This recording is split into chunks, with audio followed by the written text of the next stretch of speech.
বিশ্বের প্রতিটি আন্দোলনকামী এবং অধিকার যারা পুনঃপ্রতিষ্ঠা করতে চান তাদের কাছে মে দিবস একটি অন্যতম প্রেরণা। জাতীয়তাবাদী শ্রমিক দল আয়োজিত আজকের এই সংক্ষিপ্ত সংবাদ বিবরণী অনুষ্ঠানে শ্রমিক এই সমাবেশকে কেন্দ্র করে কয়েকটি সংবাদ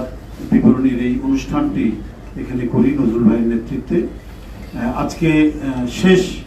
এই মুহূর্তের জন্য মানে আজকে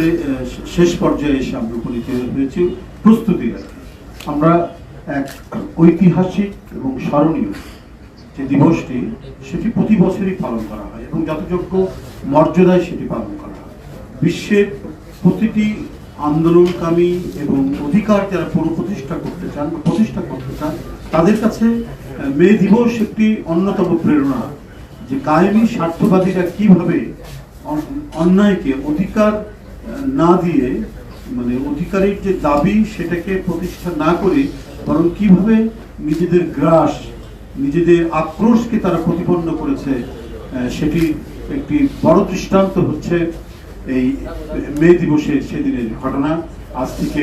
প্রায় 150 বছরের কাছাকাছি হবে যে 1886 সালে শিকাগোর হে মার্কেটে যে আন্দোলনটি হয়েছিল অধিকারের আন্দোলন, সেই আন্দোলন দমানোর জন্য কায়েমি স্বার্থবাদী গোষ্ঠী যেভাবে নিষ্ঠুর কায়দায় এটা দমন করতে গিয়েছে এবং সেই সময়ের প্রখ্যাত সব শ্রমিক নেতারা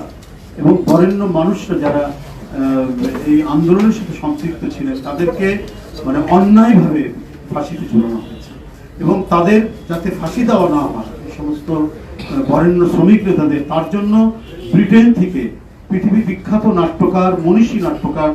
জর্জ বার্নার্ড পর্যন্ত অনুরোধ করেছেন, আরো অনেক মনীষী অনুরোধ করেছেন, তারপরেও কায়েমি স্বার্থবাদী গোষ্ঠীরা সেটা কর্ণপাত করেনি, বরং তারা তাদের স্বার্থকে স্বীয় চরিতার্থ প্রতিপন্ন করার জন্য তাদের ফাঁসি দিয়েছেন। আপনারা এটাও জানেন আরেকজন এদেশের মহিষী মহিলা গণতন্ত্রের একজন প্রতীক হয়ে গেছেন মানুষের কাছে, তার বিষয়েও এদেশের গুণীজন এদেশের শিক্ষক সাংবাদিক আইনজীবী প্রত্যেকে সেদিন নিষ্ঠুর ফ্যাসিবাদী শাসককে বলেছেন দেশনেত্রী বেগম খালেদা জিয়ার বিরুদ্ধে যে মিথ্যা মামলা সে মামলায় মানে তাকে যে সাজা দেওয়া হয়েছিল এটা মিথ্যা সাজা, এই সাজা রদ করতে বলা হয়েছিল শনিবার। তো পৃথিবীর দেশে দেশে এইভাবেই নিষ্ঠুর কায়েমি স্বার্থবাদীরা তারা তাদের নিজস্ব স্বার্থ প্রতিপন্ন করার জন্য এই নিষ্ঠুর কাজ করে গেছে। তাই মে দিবস হচ্ছে যেমন অধিকার প্রতিষ্ঠার একটা প্রেরণা, মে দিবস যেমন অধিকার প্রতিষ্ঠা কিভাবে করতে হয় সেই সংগ্রামের একটি মানে প্রেরণা এবং যারা হাসতে হাসতে সেদিন জীবন দিয়েছেন শ্রমিক নেতারা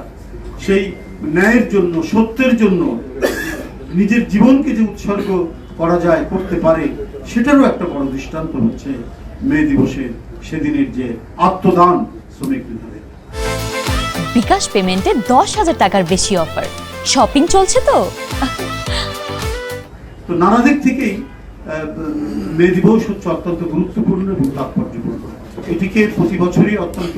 যথাযোগ্য মর্যাদায় পালন করে জাতীয়তাবাদী শ্রমিক দল, শহীদ রাষ্ট্রপতি জিয়াউর রহমান থেকে শুরু করে দেশনেত্রী বেগম খালেদা জিয়া এই দিবসটি পালন করেছেন, কখনো টঙ্গীতে কখনো নারায়ণগঞ্জে, আগে বিভিন্ন শ্রমিক বেল্ট এলাকায় এটি পালন করা হতো। এইবারে তাদেরই সুযোগ্য পুত্র দেশের মাননীয় প্রধানমন্ত্রী যিনি শ্রমিক ছাত্র এবং জনগণের একজন অবিসংবাদিত নেতা হয়েছেন সংগ্রামের নেতৃত্ব দিয়ে, ফ্যাসিবাদ বিরোধী সংগ্রামের নেতৃত্ব দিয়ে, তিনি আগামীকাল প্রধান অতিথি হিসেবে বক্তব্য রাখবেন। মে দিবসের সেই অনুষ্ঠানটি মানে যথাযোগ্য মর্যাদায় এবং বিপুল শ্রমিক সমাবেশ এখানে